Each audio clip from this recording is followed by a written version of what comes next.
Hi, it's Mark from TLR. I'm here with Bernie Pawlik Automotive in Vancouver, Vancouver's best auto service experience. What is it, 24-time winners? 24.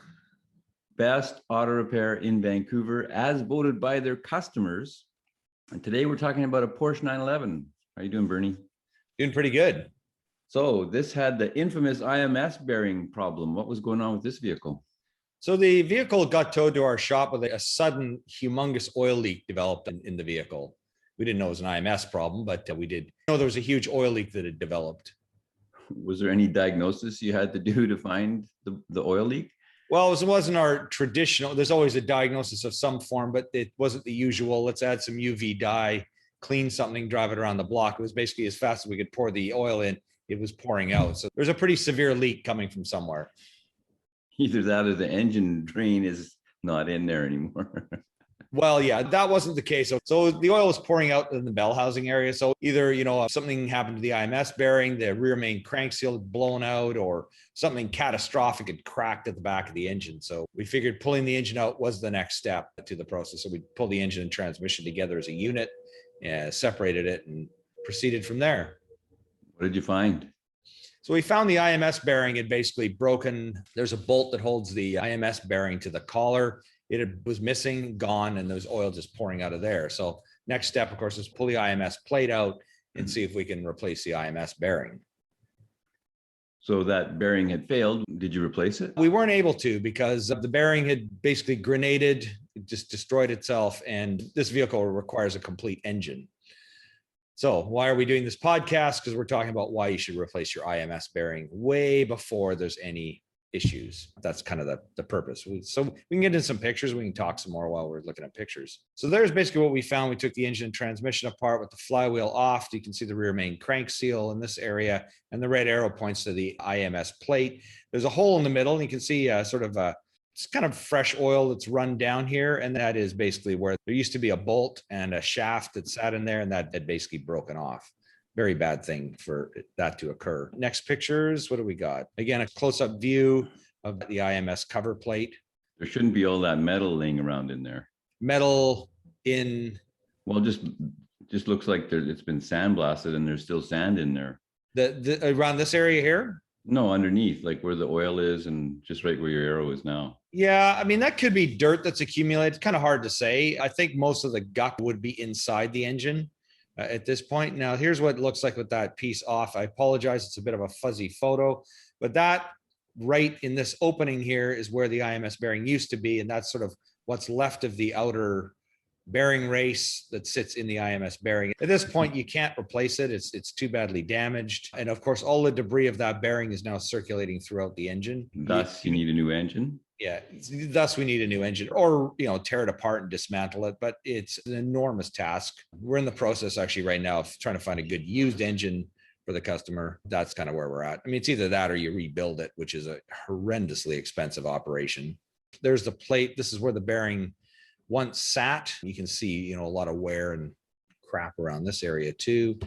And then finally, this is what a replacement LN engineering bearing looks like. This is an aftermarket solution that works really well in these vehicles, but it's only a preventative maintenance repair. This is not a after the fact of severe damage repair. This is a repair that you do when the IMS bearing has not yet failed.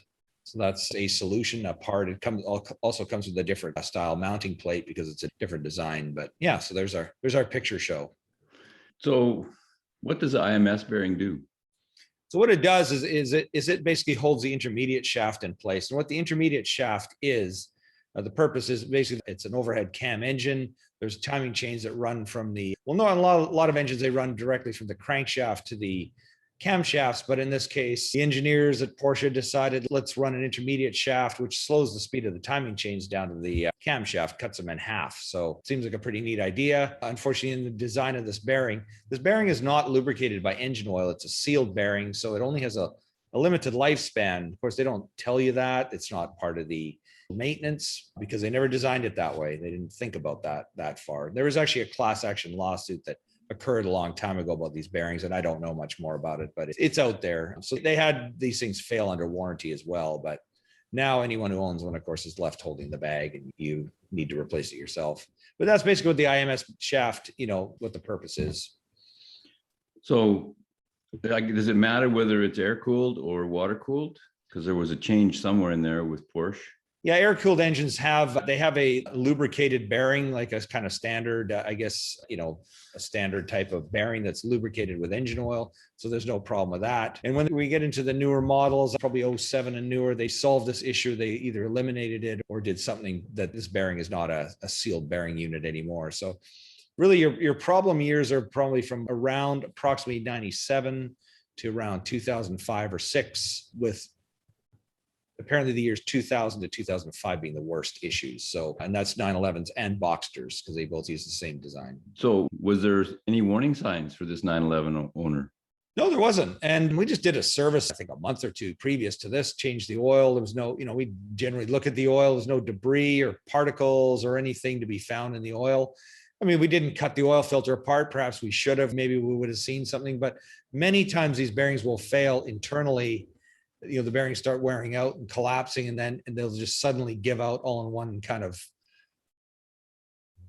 puff, I guess. That's not exactly grenade explosion. Yeah, they just kind of explode. So that kind of thing happens. So you can get magnetic drain plugs, oil drain plugs, which are a good thing to see if there's any metal debris forming. Really, a lot of times there's just no warning. We did have a Boxster once where there was a screeching noise in the engine. We did actually, that bearing was in pretty bad shape. We did actually replace it and the engine seemed to survive, but it wasn't like this where it completely blew apart. So what's the way to prevent it from happening, from having the grenade explode?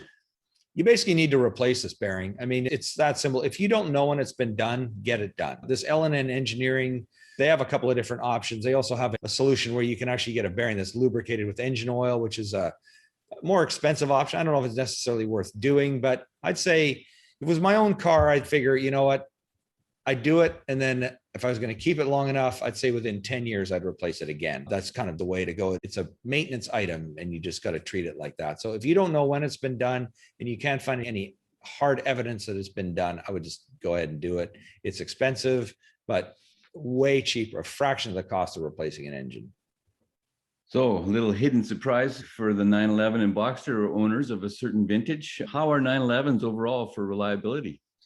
Super reliable vehicles. I mean, this is the only thing really that, in my opinion, that's really bad about these vehicles. Other than that, they're excellent. For a sports car, they run well. They just need some basic service. It's a great car. Really, overall, not that expensive to maintain for what the kind of car it is. You need some service for your Porsche in Vancouver. Give Pawlik Automotive a call. You can book online on the website at pawlikautomotive.com or call ahead.